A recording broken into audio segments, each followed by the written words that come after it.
What's up, you guys? This is Robert at chibearsplus. You found us on YouTube. Hit subscribe, smack that bell, don't miss any content because we always have the crispiest shows coming right to your home, tablet, TV screen, monitor, whatever you got going on. Don't forget Twitter at chibearsplus, Instagram at chibearsplus, and with us today in the Chibears Plus studio via the interwebs, we have Jeff at +_shy, who always loves to come help me out. Please say hello to the people. Hi, people. There you go. Well done. Little arm thing there. Well done. I love it. Man, the crispiest arm things you got there is fantastic. Anyway, what we're talking about today is the Week 10 Club Dub victory. The Chicago Bears over the Detroit Lions. The Bears win 34-22. We're going to go through a little recap from our pregame show, see what we got right, because we hold ourselves accountable, unlike Cody Parkey.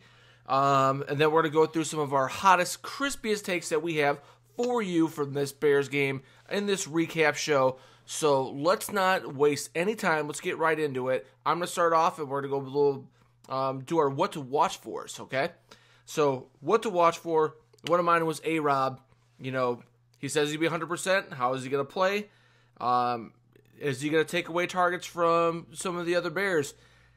He took some targets away, even though Miller still got his. But my boy had 2 touchdowns. I'm going to talk about him a little bit later, but that was one of my what to watch fors. That paid off. Yeah, it sure did.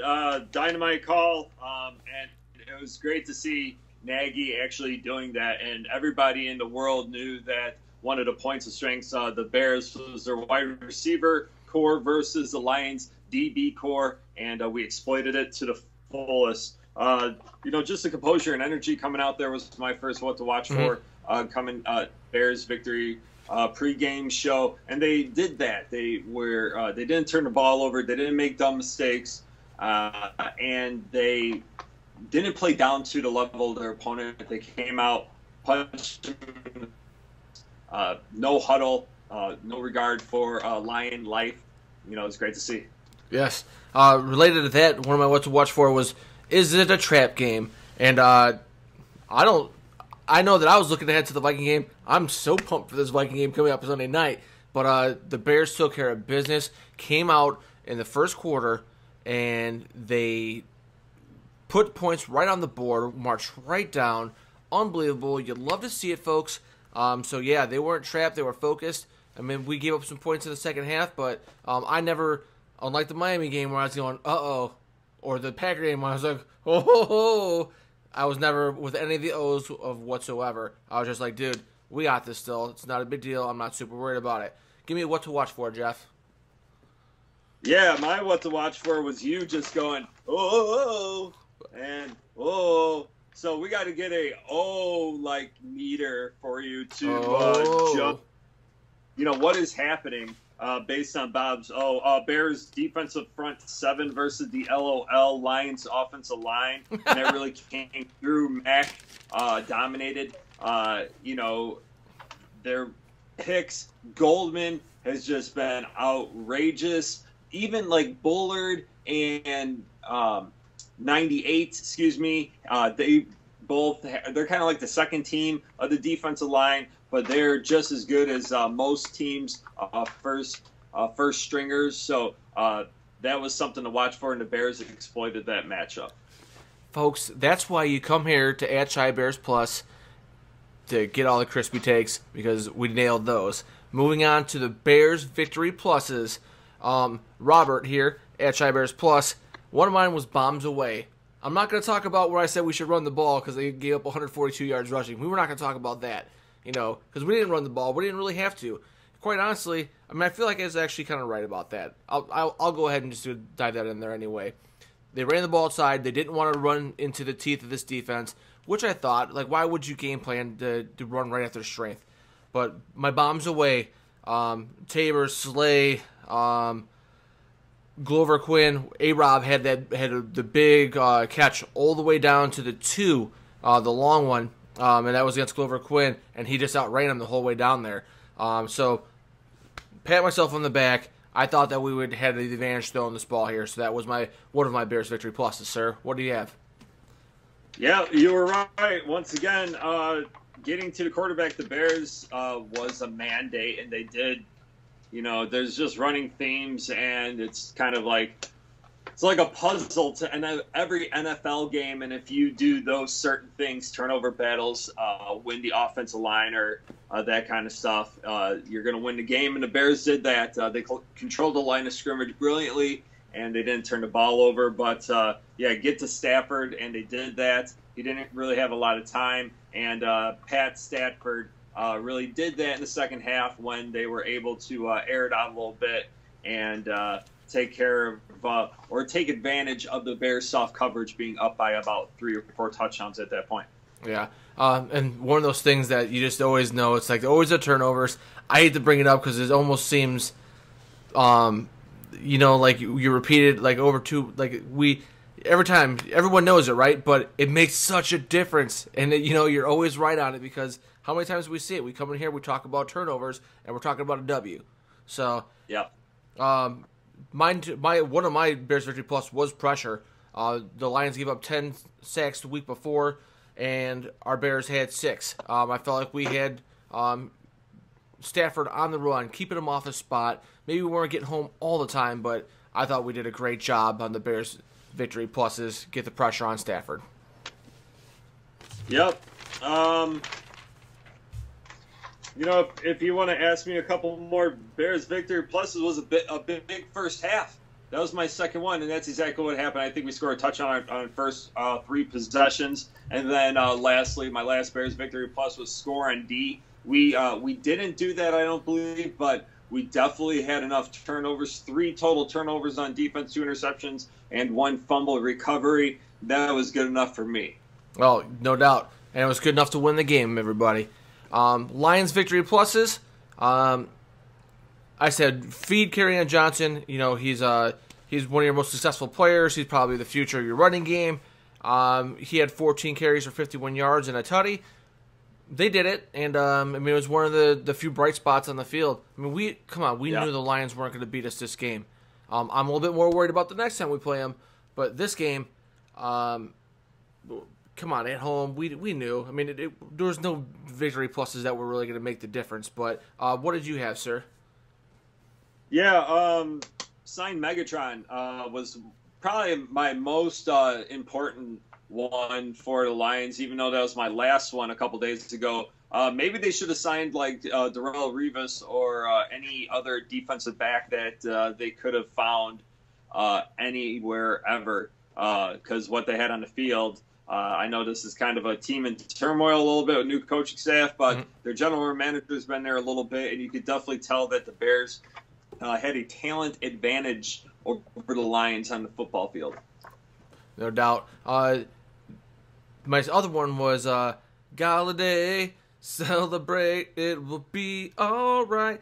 13 targets. I said give him 20. 13 is still a lot, especially against this Bears defense. How do you even find time to throw 6 times with this kind of pressure on your face? 78 yards and a tutty. He shined for them. That's the best you were going to do. Let's just be honest about it. So there wasn't a whole lot we could really predict that was going to make the Lions successful because they weren't going to be successful. And I'm not trying to be boastful and bragful. It's just the way we all saw it coming, right? Come on. Yeah. And Barry Sanders didn't come through that door, and neither did Megatron, so they were in trouble. Did you have another one, or would you like to move on to your stats? No, let's move on to some stats because I think that's going to tell a better picture of the story of what happened at the lakefront this past Sunday. Really was what I felt, and we'll get into some hot takes about this, was Mitchell Trubisky and delivering to wide receivers. We had 4 wide receivers that had a catch over 20 yards. Ben Broniker with his only catch of the day was 20 yards. We had 2 wide receivers that had over 120 yards. That was awesome. You touched upon it with the rushing.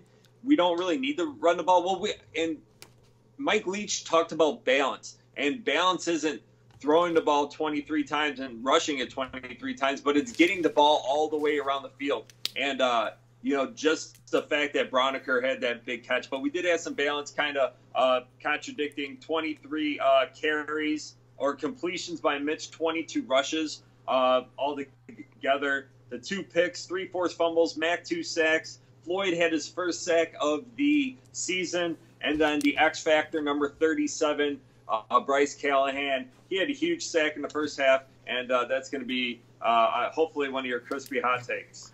I had that on there. We probably both have it. I think we're both a fan. But,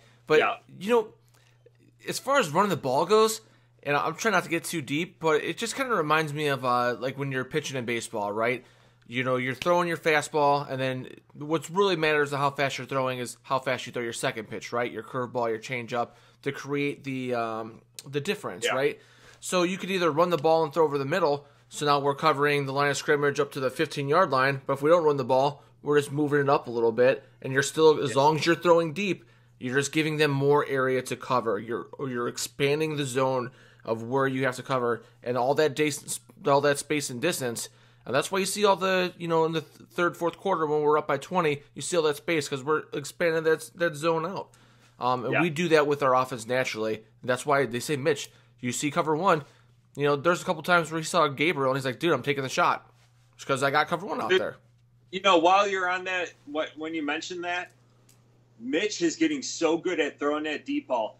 Both of those balls that were incomplete, I believe they were both to Gabriel, were like perfectly right on the sideline, only where his guy could get it. And it's just, you're seeing Mitch really come into his own as a deep passer. Yeah. And in college, it showed on tape, but there were lots of missed opportunities in college where he threw it too deep and out of bounds. So the kid's showing some growth, man. That is awesome. Yeah. How did our predictions go? Pretty crispy, as the kids say. I had the Bears winning by 32 points. If it wasn't for a couple of Cody Parkey, clangers, I think that the differential of the score would be a lot greater than what it really was. Yeah, it did suck a little air out. What was that?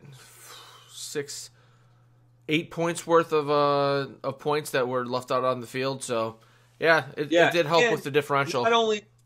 Sorry about that. Not only that, Detroit gets the ball in these shorter fields. Sure. Like a couple 40-yarders or whatever, those are missed. Now they're getting the ball near half field, short field, and it's easier to score, obviously, with that.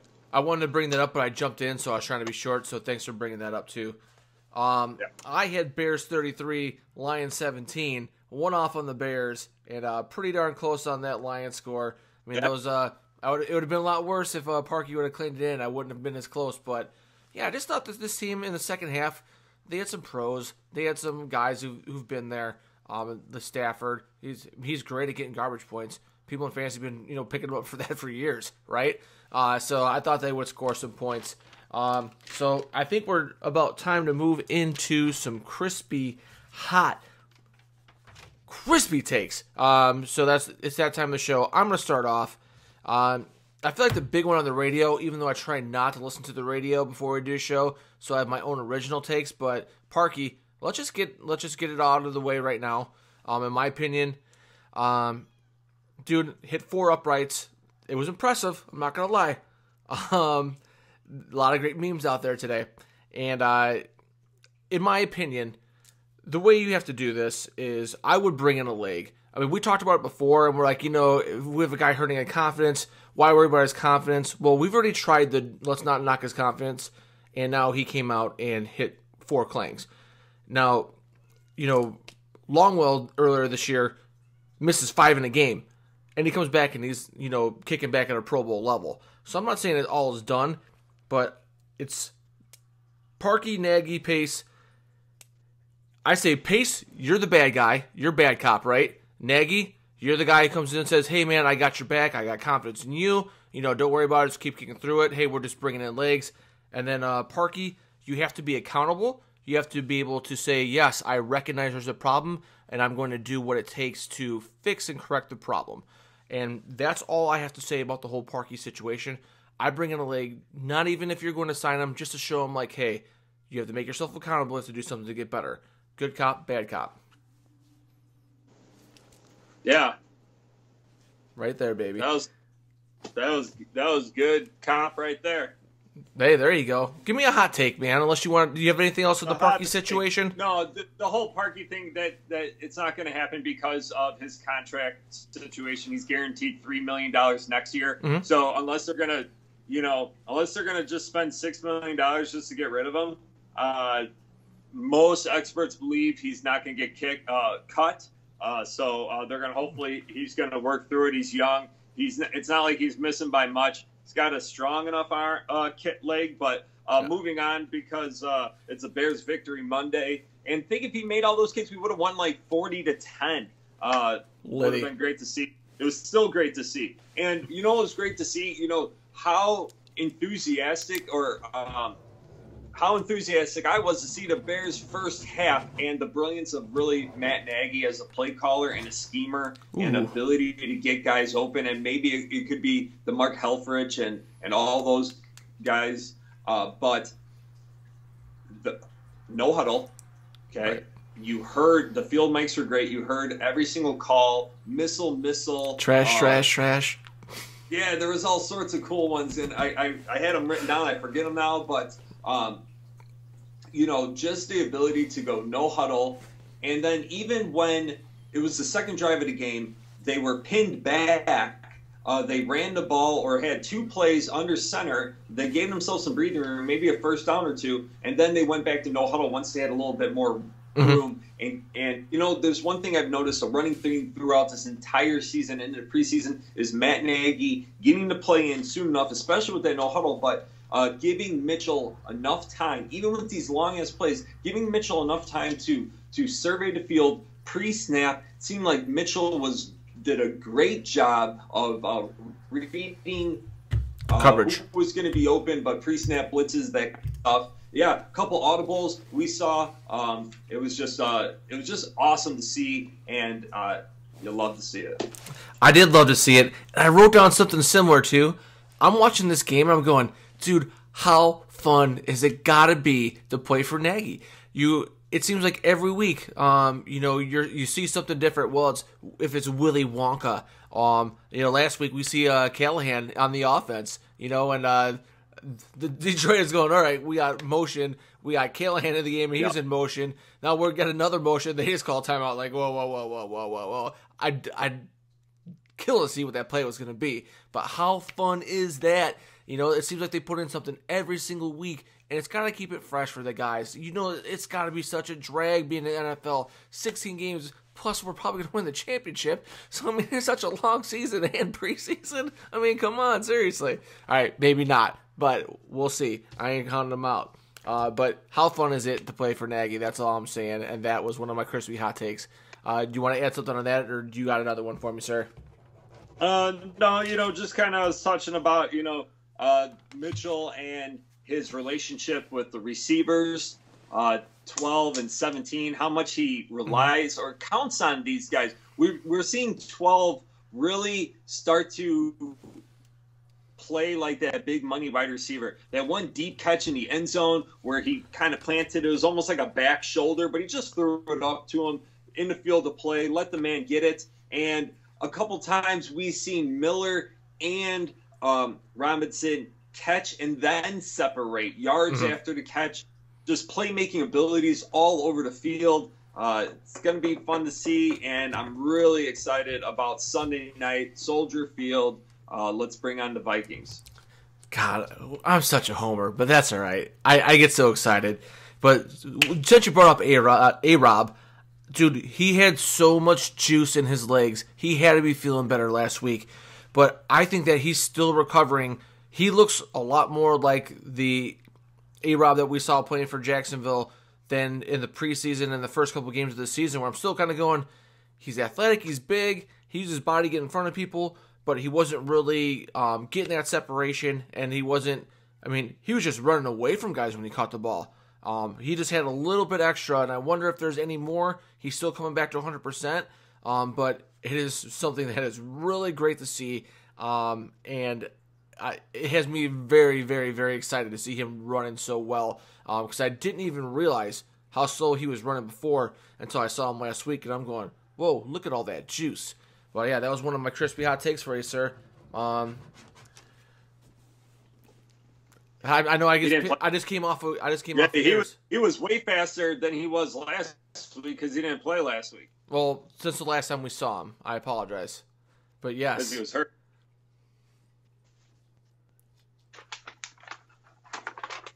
This is what it's all about, buddy. Hey, we're on you now. We're on me? No, man, that's pretty much it. You know, the last thing we talk about and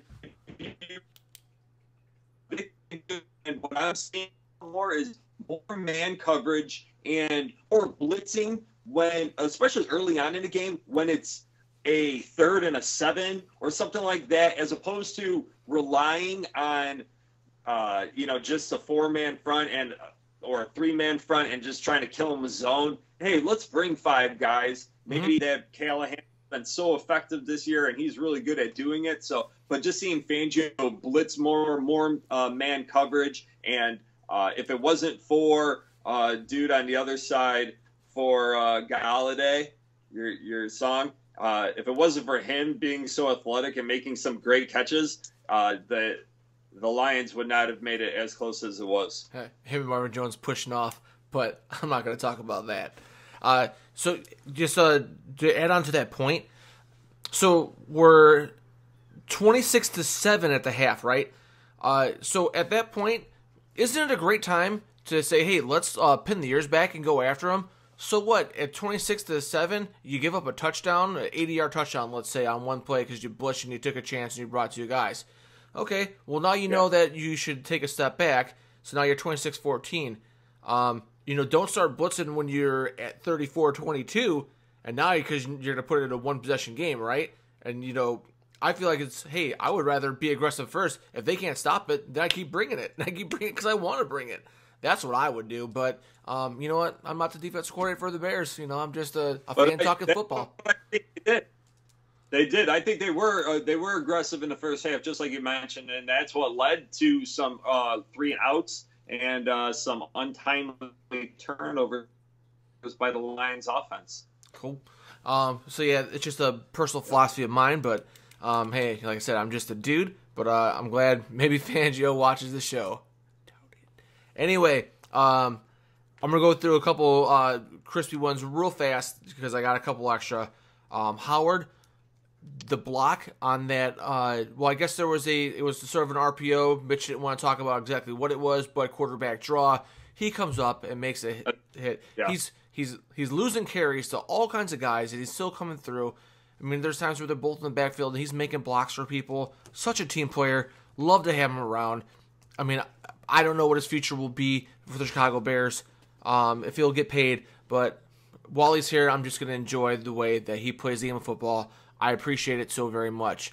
Speaking of running backs on the Bears that I don't really appreciate, the Mizzle. Dude, I just don't see it. I don't think he's an NFL player. I really don't. It's cool that you have Cohen and you have Mizzle, and then you could carry only 4 wide receivers because both of those guys could play, slot and outside and all that stuff. But I just don't see it, man. I don't see the separation. I don't see him getting away from people. And he's taking, I've seen a lot of people say it's not my original thought, but he's taking the carries away from Howard in the second half, which I don't like to see. Strictly special teams player. They're looking for special teams depth. That's the only reason why he's on the roster. What it came down to was just getting guys breather. I believe that was the time when Cohen got blasted and he was out for a couple series or a couple plays. And I think they just wanted to give a different look, a little bit more. I think he was trying to fill the role of 29 there as opposed to 24. Strictly just because of special teams and that we had some injuries on the running back side. That's the only reason why he got those carries. It wasn't that they're trying to get him a look or anything. It was just desperation. Good. Lions, I thought they should have got Riddick involved earlier. I think he's a player. I think he is one of the best weapons on their team. I was surprised not to see him for so long. I think he can play like a Cohen role. What was that? Yeah, for sure. Okay. Yeah, I think that they're trying to control the ball more, control the line of scrimmage more. You would think he'd be someone to utilize. He had success in the past, but they didn't. They're done. Okay. My next one was Callahan. 5 tackles, a sack, and a pick. Again, the man showing up. We could talk about Mac. We could talk about all the guys that are obvious. We kind of don't always hit the obvious things here on the show, but I did want to throw a shout out to him and Mac. Great job. But there were so many guys who did such a great job. Like, we can just. I don't want to just go through stats on everybody unless you want to go through all stats on everybody. One thing I don't know how I forgot it was Roquan Smith. My stat of the week. Roquan Smith led the team in tackles again. Not his first time doing it. So number 58 has just been beast. It's getting crazy. He's getting really fun to watch, and he is going to be a very special player. There's a lot of the young players in this team that are really starting to develop, and you're really starting to get excited about it. One of those is Anthony Miller that I want to talk about. I felt like he was losing control a little bit today. I'm being hypocritical because when Mitch Trubisky got pushed out of bounds for a personal foul, Anthony Miller was the first guy to get in the guy's face, and I thought he actually took a swing at the guy, but he said, "Not my quarterback." So with that situation, but then he swatted the ball out of bounds, looked like he was out of frustration. Then they re-onside kicked that ball after that and got it. That was a kind of a weird situation, but he should have knew to swat it backwards. But I felt like there was one more. Oh, then the ball spin. I heard that. I didn't think it should be a personal foul, but I mean, he was living on the edge the whole day, and I hope that's not something that we're going to see in the future. But I do not want to say, hey, I don't want you protecting Mitch, because without Kyle Long, I mean, there's not a guy on this team that I could really think of who's going to be the guy that gets in your face when they hit your quarterback. So we're not going to be, we'll be without Long for a while. So if he's the guy who wants to throw hands and protect my guy, number 10, I'm cool with that. But it was great to see. The pundits were coming after Mitch this week, all week. Cohen on Twitter going against, I think it was Lombardi, saying, hey, bag off my dude, it's my quarterback. And then you saw Miller back up